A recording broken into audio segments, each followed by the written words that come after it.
at the end of the day, we are literally all we have. For me, as a Black trans woman, it's not enough to just focus on Black issues. I have to care about undocumented folks or folks seeking asylum and refugees. I have to care about incarcerated folks, even though I don't have a record. I have to care about reproductive rights, even though I can't produce children. I have to worry about all of those things because at the end of the day, we're getting to this place where we understand that our liberation is linked.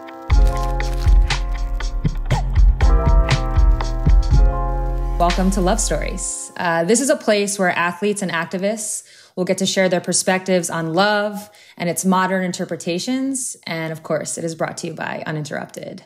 Again, I'm your host, Sue Bird, and joining me today are three incredible guests. So I'm going to go around the Zoom here. We've got Ashlee Marie Preston.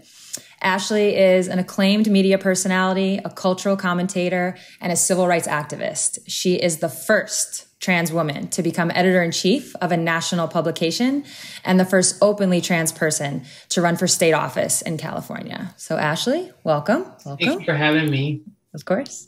Next, we have Bamby Salcedo, and Bamby is the founder of the LA-based Trans Latin Coalition, an activist, advocate, and organizer. She is the subject of the documentary Transvisible. Bamby, thank you for joining us.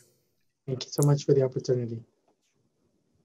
Last and not least, we have Elle Hearns. Elle is the executive director of the Marsha P Johnson Institute, an organization that works to end violence against all trans people through advocacy, organizing, civil disobedience, and direct action. Elle, welcome. Thank you. What up, y'all? Thank you all so much for joining me. As I mentioned, each of you have dedicated so much of yourselves to activism and the fight for social justice. So I guess I just want to get started by asking all of you, and I'll go down the line, like what got you into activism initially and what has that journey been like for you? We'll go backwards from where I started before and we'll start with Elle. One, I just have to say I'm a huge fan. So thank you so much, Sue, for all of your work on and off the court. I grew up watching the WNBA and being a huge fan of so many of the women who really paved the way for women to really have the space to be ourselves and to express, who we are in our work, but also in our personal lives. Sheryl Swoopes is a huge hero of mine. So during this season of, celebration, I think so much about her and how I was so influenced by her life on and off the court. But, for me, I really found my way into my work really growing up in Ohio, growing up in Columbus, the 614s where I'm from. And there wasn't too many people or examples that I had of lives like mine. And so I found myself really isolated and really just searching for answers on how I could have more for myself. And, I certainly had some scenarios and situations that had me down on my luck. And, I came out of those really wanting to make sure that other women like me wouldn't have those experiences. And so I came out really just ready to fight for myself, ready to fight for others, and ready to fight for a future where Black trans people in particular could see ourselves in the world outside of the confines of what we understood about murder and poverty and disenfranchisement. So for me, I say, got my start really in my hometown, really struggling to make a better situation for myself, but also wanting to make sure others had those opportunities as well. All right, that's awesome. Sheryl Swoopes is also, someone I look up to, so I feel you on that. She was my teammate here in Seattle for a year. We played in the national. We played in the national. We played on the national team together too, and sometimes I would just be like, "Dang, that's Sheryl Swoopes over there." Have my own little mini freak out, so I feel you on that. Ashlee, what about you? I would have to say my entry into activism was survival. I came from Kentucky when I was 19 years old, and I didn't have language to unpack trans identity, but I knew that I was different, and I knew that that difference would create unsafe conditions in my hometown. And so I came to LA, got a job. I took my first swing at adult team, so you couldn't tell me nothing. Like I'm officially an adult at 19. And I started facing discrimination on the job when I transitioned. And I had went to HR and there weren't protections in place. I know recently the Supreme Court made the decision to include LGBTQ protections in the workplace as an extension of the 1964 Civil Rights Act. But at that time, in 2004, that wasn't the case. And eventually they fired me because I'd become a liability and I was deemed as a disturbance to the environment, to the workplace. And because of that, I lost my apartment and I ended up becoming homeless. Well, most people in that situation, most cis heteronormative people, I should say, would think, let me pull out the phone book or like go on Google nowadays and just look up a shelter. When I tried to go to the women's shelters wouldn't admit me because I didn't fit their narrow definition of what it meant to be a woman. And when I was so desperate and so hungry and just I wanted a shower, like a clean place to sleep, I was willing to go to a men's shelter. That's how desperate I was. If it meant repressing my truth so that I could have my basic needs met, I was willing to do it. But they didn't take me because obviously, even though I tried to blend in, I still wasn't, I still stood out like a sore thumb. And so I was on the streets and ended up having to turn to survival sex work. And then shortly after ended up using drugs as a social lubricant to numb myself to everything that I had to do in the name of survival. I was one of the few ones who made it out of that. I don't have a record, so I wasn't caught up in the throes of the prison industrial complex. I didn't have some of the health disparities and complications and challenges that many Black trans women do, or, Black and brown trans folks. And what I was able to identify was that the system was broken. So I was able to show how a lack of protections in the workplace led to me being displaced and homeless, led to me not being able to access social support or services based on my gender identity. And so I made it my mission to figure out how to fix these systems or how to rebuild them all together in a way that's inclusive of all of us. Right. That's amazing. I mean, what I'm already hearing is, in some ways, as we go through our walks in life, it's nice, so to speak, to have someone to look up to have someone who maybe took that journey for, before us that we can learn from. And here we have two people already. And I know Bamby's story is going to be similar, where you kind of had to make that walk on your own. You had to figure that out on your own. But obviously the rewarding part is that now people will get to look at you as the, if you see it, you can be it kind of a vibe. And I feel that as an athlete all the time. For me, there weren't gay athletes to look up to. When I first came into the WNBA, it was very much like, be the straight girl, because I pass as straight, whatever that means, but be the straight girl, don't be this, be that, the sponsors, the this. And now it feels so good to know that there's going to be another little girl who, if she's gay, she can look at me and be like, oh, this has been done. This is cool. So I have so much respect for that. And Bamby, why don't you share your story? My story is definitely very similar. I guess I didn't start sort of like in activism, although I've been in the movement for over 20 years. But I started sort of like, I was, like close to my 30s when I started being involved in the community. And obviously my experiences were similar to what, Ashlee and Elle have shared, but there was this particular incident that happened in 2002, which was the murder of Gwen Araujo. And some of you may be familiar with Gwen Araujo or who Gwen Araujo was. But Gwen Araujo was a 17-year-old trans Latina who was living in Northern California and was brutally murdered and buried alive by 4 individuals. And so because, I had the opportunity to have gotten a job, I was early in a social service organization that I was given an opportunity to work at. And because I had the privilege, I was still seeing that my sisters were experiencing the same things that I experienced when, in my youth, right? sex work, homelessness, drug use, prison. I actually, I was incarcerated in the state penitentiary for about 14 years of my life, on and off prison. And so being that I was seeing myself reflected in my sisters, right, who were still on the streets and doing sex work. And then I had this opportunity, right, to have a job, to have a roof over my head and all of this, and seeing that this brutal incident that happened to one of our siblings, right, one of my siblings, right, who was doing nothing but living her true self, right? And she was murdered as a young person.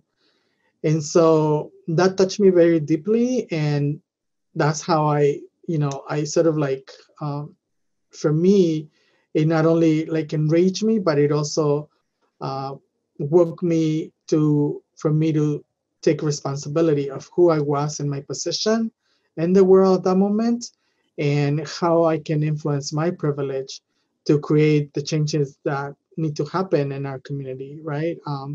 So I think from then on, that's how my activism sort of like started being radicalized, and like really getting in this frame of mind, right? That, like Elle was saying, right? Our lives are always on the line, right? So what do we got to lose? So yeah, that's what really like sparked everything in me for me to say like, whatever, here we are, and let's do this, Yeah, I mean, again, there's a lot of similarities. And right from the start, I can already tell you guys are, saving lives. And I mean, already I'm like in awe of that.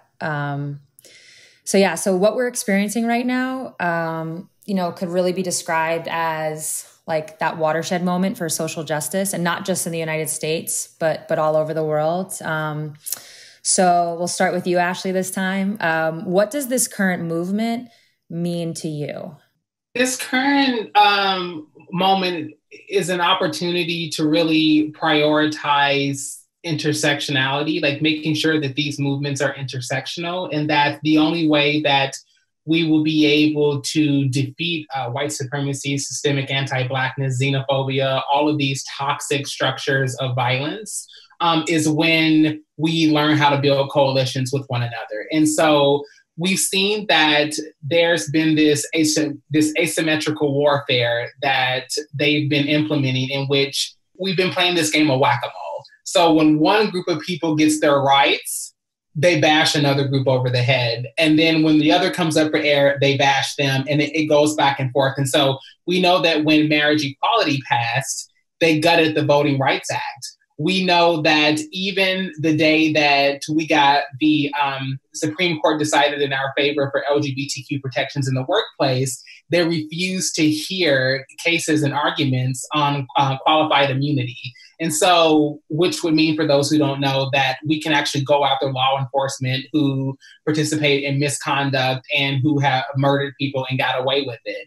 And so I think it's understanding that it's all of us or none of us. And we're having conversations around intersectionality that are unprecedented. And for those who may be watching who don't know what we mean when we talk about intersectionality, we're talking about the reality that for some of us, our identities overlap with multiple marginalized groups. So say, for instance, as a Black trans woman, sexism, racism, and transphobia, they don't line up and wait their turn. They strike simultaneously. So identity markers don't exist independently of one another, but each informs the others. And so when we're talking about, for instance, Black Lives Matter and the LGBTQ movement, those have been the two communities that people have been talking about lately, but not acknowledging that queer Black women are at the helm of that movement, not acknowledging the fact that there are Black LGBTQ people. And so what does that mean for us? And I think it's when we intentionally center the most marginalized among us, everyone will win. Absolutely. I mean, the first thing I think of is how amazing that, what's happening now is happening during Pride Month. Mm-hmm. I mean, it actually it's almost poetry in that way that it's worked out. And it kind of speaks to everything you just said. So, Elle, you can kind of touch on that as well. Like, what does this movement mean to you? But also, what are you seeing in terms of change? I think that this movement, where we are now, for me, it means that we've returned home. The reality is that Black people have always been on the front line to resistance in this country as we've known it through not only colonization, but just the many battles and warriors that existed pre-colonization. And so I think to see so many people uprising during this time means that we are ready to return to a place where violence is not ruling our lives, that we're ready to return to a place where we understand that the humanity of our people means much more than capitalism or buildings. I think that we are ready to return to the reality that Black trans women have always been leading our movements. And, during Pride Month, I think it's so important to just touch on the importance of not only Marsha P Johnson, but so many of the women who've created the space for us to even exalt Black Lives Matter. Most of the women who were really at the front of that weren't just queer women, it was Black trans women. And so I think so much just about how our movement is saying we are ready for something new, but we also have a model, we have an example, we have people that have already led us here that we should follow. I think, what I'm hopeful for is that we will not use the spark that has been ignited by the murders of Black people continuously as our entry point. My hope is that we use these moments to actually understand that there's something structurally happening prior to any of these murders happening. And that's where the real opportunity for interruption must take place. Our resistance has to be in many forms, and it has to take many shapes to make sure that there is a redistribution of wealth into the communities that need it the most. And so people always ask me, what can I do? What can we do to interrupt the murders of Black trans women? And I always tell everyone, in order for Black trans women to no longer be murdered, then the conditions of Black communities have to be better. Those conditions in those communities have to improve, because the reality is the same thing that's happening to Black men or happening to Black women who happen to be cisgender is happening to trans people. And so there's no separation of these realities. It's happening to all of us. It's just happening in different ways. So we all have to enter into our movements ready to learn and ready to throw down before we're able to say her name, or before we're able to say that, this is another case of. I think so much about Tamir Rice. For all of the efforts that are happening now, we have to create the space so that what happened to him, what happened to Samaya Dove, what happened to Brittany Nicole Kidd Sturgis, that those things don't continue to happen to the people, not only that we love, but the people that are really shaping our future. Yeah, learn and throw down. That's going to come up later. I'm just warning you now. I like that. Bamby, what about you? I think for you, what are you hoping to see in the future? Well, I think, the world that I want to live in, to be honest with you, I don't think I'm going to live to see that world, but I am, what I can do is contribute and do the best that I can in order for others to see that world that we've all imagined for so long, and I want to specifically talk about, the position that trans people holds in the world at this very moment, right? And even this global pandemic and even this uprising, right? We know that we are the most poor, right?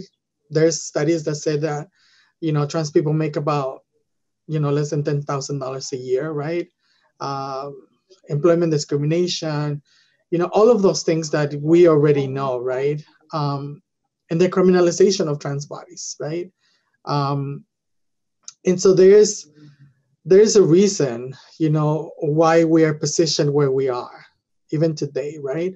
and how this global pandemic it really is setting us even further behind. It's great that this uprising is happening, and it's great that people are holding their power, right, individually. But I definitely agree with what Ashlee has said, right, in terms of this collective effort that needs to happen.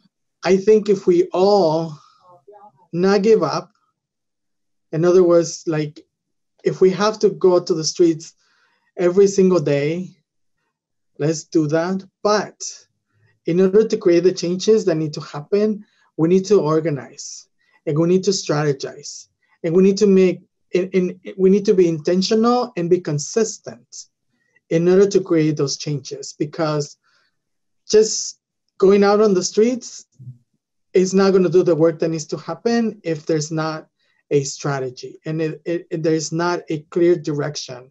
If there's not clear demands. I hope that I get to see the world that I want to live in, but my sense is that I will not. I just want to say that it's also about recognizing the sacrifice and everything that those who've come before us have done.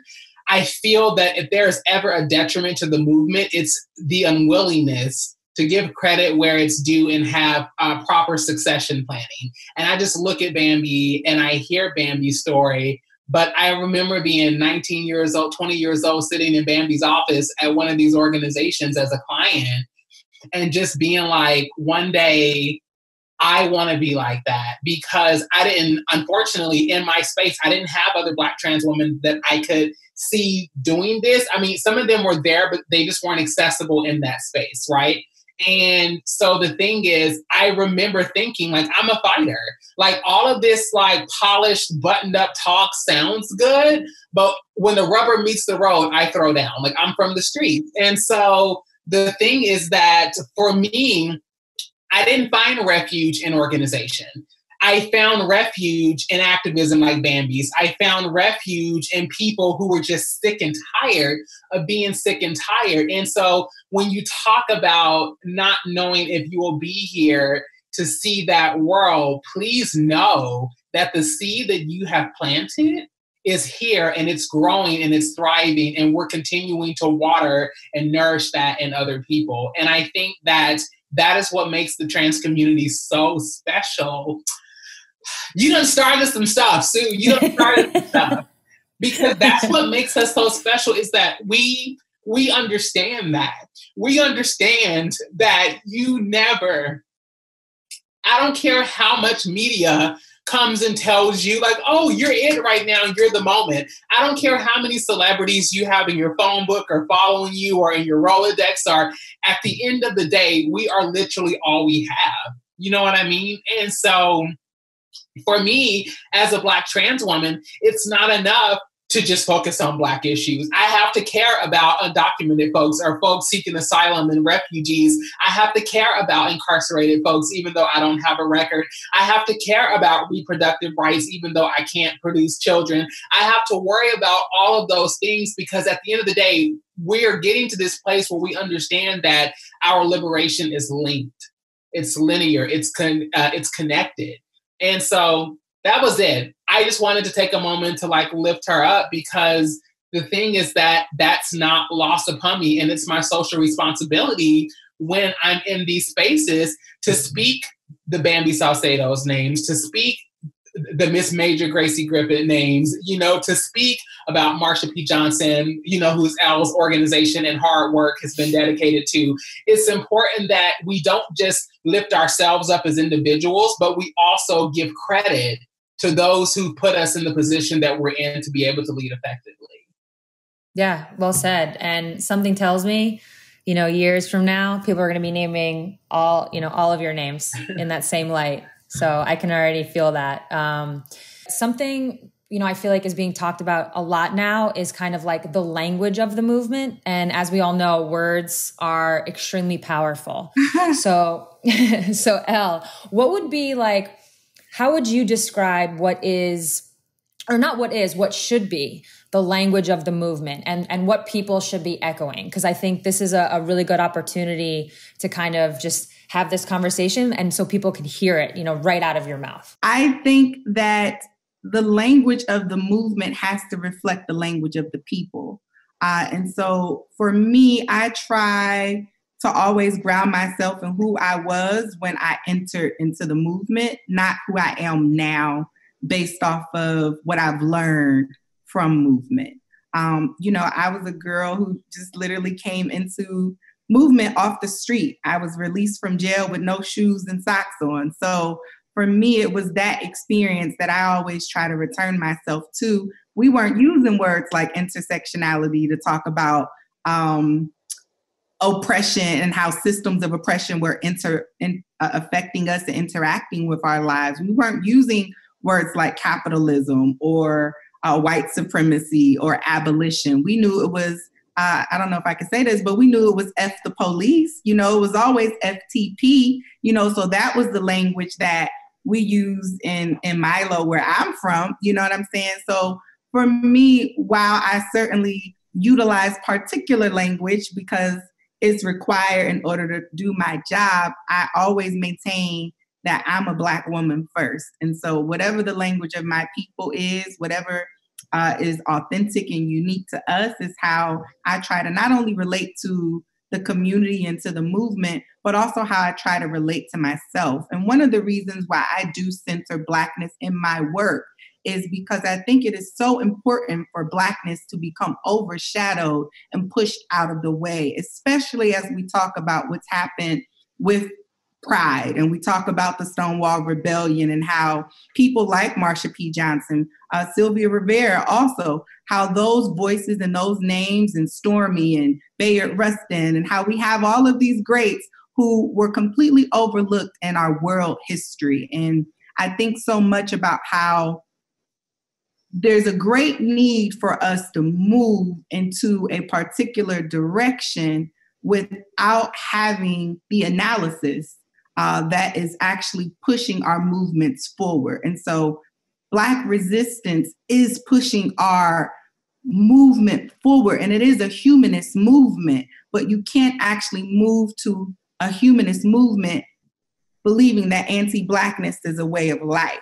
So there has to be a complete interruption of these things, and it has to happen at every level. And one of the big things that's super important to understand is that it has to be interrupted culturally, not just in the form of policy and people going out to vote or going out to protest or, even being on this platform. Like, it means that it has to happen culturally, and who's in your community, who's in your friendship circle, who's in your workplace.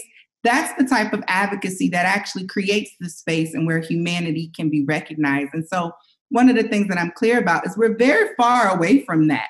We're performing activism in this moment. But what I'm hopeful for, to go back to that, is that we'll still be doing our due diligence around our performance in 12 months. And as someone who's seen popular movements emerge and new movements come and new voices come over the last 10 years, I'm very clear of how there are ebbs and flows. And so my hope is that we will keep it consistent. And one of the ways that I think we will keep it consistent is if we make space for the language of the people who are leading us and who are new into our spaces. Because one of the things that we do is we try to change people to assimilate into the system of movement as it is, as opposed to understanding the movement is with those who have everything to fight for because they have nothing to lose. Right. Yeah, well said. Mm-hmm. I know we got some snaps over there. I see. And all of those too, and just really quick too, I have to say this, all of that is fantastic, but we're not responsible for dismantling the system we didn't build. Mm-hmm. I have to say that, because what we're seeing is that we're taking on all of this burden, right? Like, we're harder on ourselves. Like, we need to do this, we need to do that and produce that, and then do this and do this and do this. I've even had to afford grace to other people who really have the best intentions, Black folks, but they don't have access to this. Even this conversation that we're having and the analysis and all, they don't have that. Like, they don't have anybody that's asking them to come on a live chat. They don't have anybody that's wanting them to write an article for a publication. They don't have anyone that. And so the thing is that there's this notion that we have to be responsible for dismantling all of this and being responsible to survive at the same time. So obviously you have three powerful women on this panel who can do that because that's our calling. That's what we subscribe to, we've signed on to. What I'm very clear about is that we have to stop putting so much emphasis on Black women and Black femmes and like these people to be responsible solely for that. It's people like yourself, Sue, who are like, I have a platform. Let me go ahead and use that platform to not only have a conversation that's centered in the experiences of trans women of color, but also I know what you're doing behind the scenes. And so behind the scenes, just really being intentional about doing some of that work for us and being able to trust Black leadership so that when we say that this is what we need, then knowing that we have allies that are going to throw all their resources behind it. Yeah, something that I've learned in just like my, not short by any means, but just like my little life, if you will, is especially as a white person, kind of like knowing how to educate people on how to get educated. Like, you know what I'm saying? Like pointing them in those right directions. Cause that's to me something that, that I've learned that is just so super important. But again, we bring up allyship. So it's the perfect. And as athletes, especially in my league, the WNBA, which, quite literally is the intersection of race, gender, sexuality. We're constantly evaluating like how we can bring about that change. And so for athletes specifically, if your voice isn't tired, what does allyship mean in 2020? And then, Elle and Bamby, you're definitely get your chance at this as well, but just continue the conversation. Yeah. When I think about what allyship means in 2020, I immediately think of Angela Davis. And so she has a quote in which she said, in a racist society, it's not enough to be non-racist. We must be anti-racist. And that was the birth of the anti-racist work movement. And so you had people who came out of that, like Jane Elliott, who's a white woman who gathers a lot of these other like white people who are essentially, I refer to it as the epistemology of ignorance. So this intentional, militant, aggressive bypassing of cultural understanding of how Black and brown people have been historically oppressed in America, because it disrupts the delusion. It disrupts your delusion of what it means to be a good person.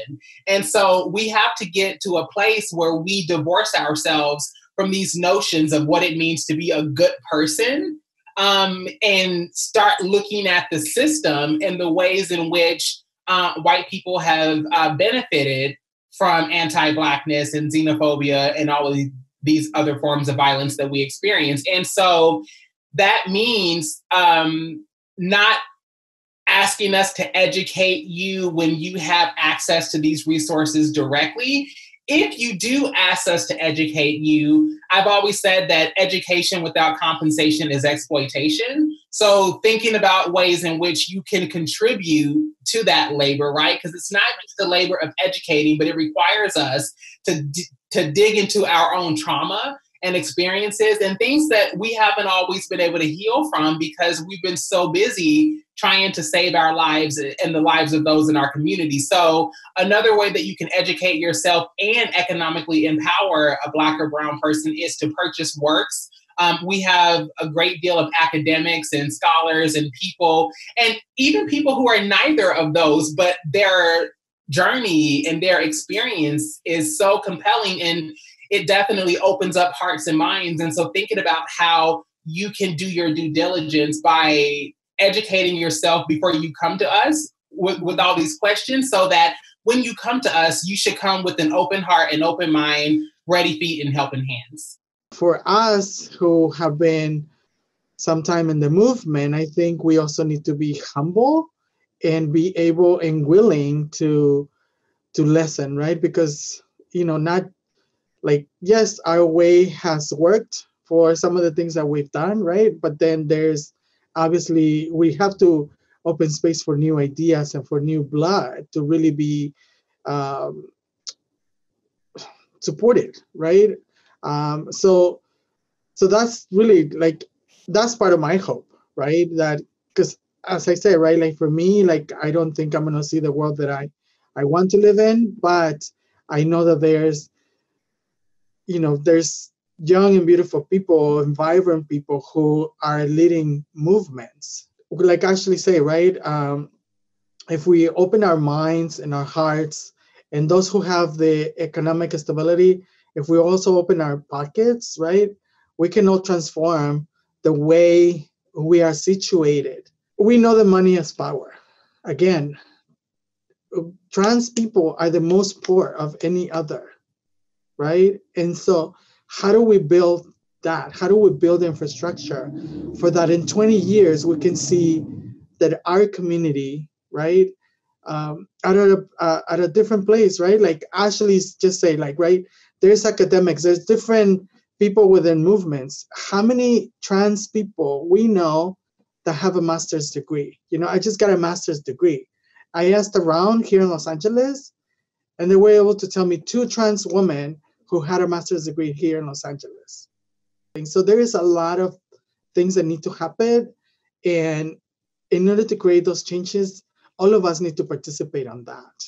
And if we are not, then move away, because we are coming into our power and we are, doing whatever needs to be done, right?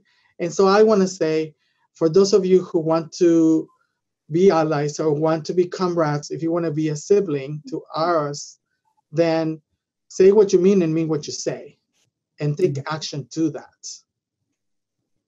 Absolutely. Elle, did you want to touch on that as well? I don't believe in allyship. I'm going to just keep it all the way 100. I don't really believe in that. I feel like that's a very performative thing. And so the Marsha P Johnson Institute, we welcome our members who, we are a Black trans organization, but our membership is a collaborative one where we welcome people of all races and genders and class to be informed and educated about what it means to actually be in the struggle for Black trans liberation. And so we practice what I like to refer to as collaborative solidarity. Performing allyship means that you might do one act of good in your entire life. And so my thing is, when I think about liberation, I think about devotion, and I think about love, and I think about undoing harm, because we know that loving means that you are making yourself vulnerable to being hurt. And so part of what collaborative solidarity is really a calling to stay forever in relationship, to stay forever in practice of what is necessary to undo these systems that certainly encourage the harm that we experience that causes us to go out and have to resist. And so people who are marginalized, what people who are at the forefronts of movements and their causes are at the forefronts of movements need is much more than just a one-time donation. Those donations actually need to probably happen for the rest of your life if you have access to that type of wealth. I think even just on a level of, Bamby's questioning around how many of us have degrees, how many of us were able to actually finish high school without actually being pushed out because of our attempts to not only transition, but to just be our authentic selves without the standards of excellence being applied to us. And so I feel like allyship encourages standards of excellence that sometimes are out of reach. I think we really have to perform in a way that humanizes that it's okay for people to be exactly where they are. And we have these resources available to ensure that you can meet your own standard of excellence, not the world. And so I think so much about the Black women who have held me and taught me everything that I know. I wouldn't be where I am without them, but I also know that what we need is much more than allies. And so, that's my call to action consistently in my work and in my life is are you in this thing forever, or are you only here for part-time? Because, even with Bamby saying she doesn't know if she'll live to see it, I hope that you are starting to see some of the pieces and some of the fruit of all of your labor. I wouldn't necessarily be here if you would not have still been here fighting and figuring out all of the ways that you could continue to contribute to our community. And so I just invite people into our bigger picture. It's so much bigger than what we know right now. And I think even just from my emergence into this larger movement, I've seen so much growth, and I've seen so many new voices emerge on a local and national stage that I know if we weren't influencing collaboration, it wouldn't have been possible. So, collaborative solidarity is the only way to get free. Yeah. I just kind of want to touch on something like really quick too. It's kind of along the lines of that Black friend, right? Like, there's always the Black friend that's responsible for being the moral compass through which you get all of your information from and resources. And so we say, acclimate yourself with these communities at large, right? So that you're realizing that we're not a monolith. The truth is that there is no one correct way. There just isn't. We have 3 different ways of working across this panel, and each of them work. Each one of those strategies, the notion that allyship is not real has been working, and it's been able to birth this amazing organization who's doing all this work. Bamby understanding that, the way that we talk about these things, we're not adding citizenship and incarceration and those who are caught up in these systems to this larger conversation. Because when I hear trans community doesn't really mean anything to me, because I hear white trans people when I hear trans. So it's not enough for Ashlee Marie Preston personally to talk about the trans community, because the trans community, as someone who had a very public blowout with a famous white trans person, that doesn't mean nothing. Like my Blackness, I think Elle said it earlier, most of my experiences are informed by my Blackness. And so I think that, because I know that to the people who are listening, who really want to help, they're going to get a lot of, I don't want anybody to get confused. And I don't want anybody to say like, okay, this is the only way that you do that. And if it's not, because I see that all the time on Twitter, I see it all the time on Facebook, somebody will hear somebody speak about something and they'll be so militant in it because they feel that by backing up this thing that this one Black activist said, that they're somehow performing their non-racism. And so they're trying to like assuage their own guilt, their own white guilt. And so just laying that out there, that there is this cornucopia of information and knowledge and this wealth of wisdom and strategy that works. And so the beauty of our community and our cross collaboration is that I don't have to agree with everything, and I'm still going to show up and figure out how we meet our collective objective, which I think at the end of that, Black, brown, indigenous, trans, cis, hetero person of color, what our collective goal is access. We want to be able to thrive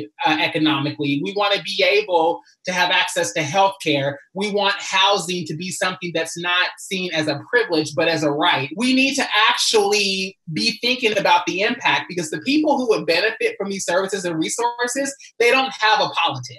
When I was on the streets trying to figure out where I was going to get my next my next meal, when I was giving head for $20, when I was sleeping under like wherever I was, I did not care about any of that. I didn't have that politic. All I knew was that I'm hungry, I'm cold, I want somewhere to sleep, I want somewhere to go. So like, I think it's that understanding of community and who we're actually serving that will bring us together.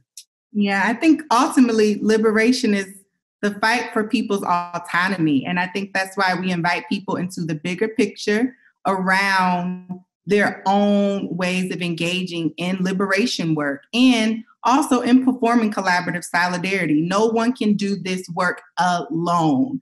And I do think it's important to name that there are some people who go at it alone, and those are not necessarily the places where you should probably lay all your hopes and belief in, because there are so many people, anyone working in opposition of our movement and the demands that are being made around deportation and anti-Blackness and all of those different strains of consciousness, that's not really where you should be following. So yes, there are many ways to doing this work, but please make sure you find yourself on the right side. And you will know when you found yourself on the right side by what the people have to say. And if the people say no, then it's a no. I'd be remiss if Elle, I didn't put you on the spot a little bit. Why don't you tell our audience, because sometimes we take these things for granted in our own lives, who Marsha P Johnson is. I mean, here we go on the hoodie. We got some representation right here for the Stonewall riots. Marsha P Johnson, for those who don't know, Marsha is no longer living. She's no longer with us, but her spirit and the essence of her work and sacrifice is certainly what we have available to us today through so many Black transgender people in the United States who are pursuing liberation and freedom for themselves in their communities. Marsha was a historic figure during the Stonewall Rebellion and the Stonewall riots, which took place in New York City in 1969 in response to the targeting of queer and trans people at a local bar called Stonewall. During that time, trans people were subjected by police brutality due to laws that existed around people being dressed in attire that did not match their perceived gender identity. And so that bar was targeted, and there's so many different stories around who was the first person to throw a punch and throw a brick instead of fire. And Marsha P Johnson happens to be one of them. She was present at those riots, but she was present throughout the continuous growth of the movement. The 50th anniversary of the first Pride March is actually on June 28th. And so the Marsha P Johnson is celebrating not only the legacy of Marsha P Johnson, but of so many who contributed to making sure that the resistance continued in honor of the sacrifices that were made there, and also the sacrifices that were made in the Compton cafeteria riots, and the sacrifices that were made by trans and queer people during the civil rights movement. And so Marsha was a staunch advocate, during the AIDS pandemic. She was definitely a believer in freedom for all. She certainly did not believe in the police. And so I think there's been a whitewashing of her narrative. There's been a whitewashing of her truth, which is why it was so important for us to reclaim her as Black trans people, and subsequently creating the Marsha P Johnson Institute to continue the great work that she laid out and that so many of us in the Black liberation movement have continued in honor of ourselves. Amazing. So now we can talk about the hoodie a little bit. Basically, here we go. Everyone can see it. Got the manifesto, got the arm. The little back. Can we do the back? The rainbow in the back. But before we do that, okay. So the donations from the sale of this hoodie are going to go to your foundations. So Ashlee, what can people buying this hoodie know their money is going to? Their money is going to be going toward the true ideal of community collaboration. And so You Are Essential is an organization that I launched amid the COVID-19 crisis. What I realized was that a lot of the big kids on the playground, AKA the larger organizations, were sucking up all the resources, and there was so much money moving, but the people who were being disproportionately impacted were getting zero of those dollars. What we had the opportunity to do was listen to the people on the ground. These were actually mutual aid networks who are, who've been around. This isn't a new concept. Like mutual aid networks, even like the Black Panther Party, the free lunch program in America, that was started as a mutual aid network that the Black Panthers created. So just trying to figure out how to support these groups who often work in partnership with these grassroots organizations who have a 501c3. So then I thought, instead of it just being only COVID-19 related, what if we actually create these social impact campaigns that highlight these organizations who are already doing the work and they don't get the visibility that they deserve? and we start funding them with grants directly.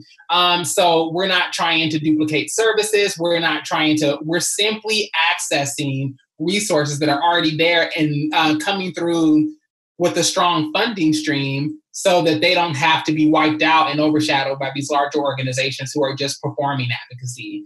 And so what you're supporting by buying a hoodie is that You Are Essential is supporting the Black community in different, that means so much, but Black trans people, Black cis heteronormative folks who are along poverty lines, people who are incarcerated, undocumented people, the farming community, intimate partner violence organizations. We know that there's been a lot of focus on quarantine and how that's actually impacted survivors of violence in their home. And so we're supporting just all of these organizations, again, who've been doing the work, but we're making sure that they can keep their lights on and keep their doors open and keep doing meaningful work.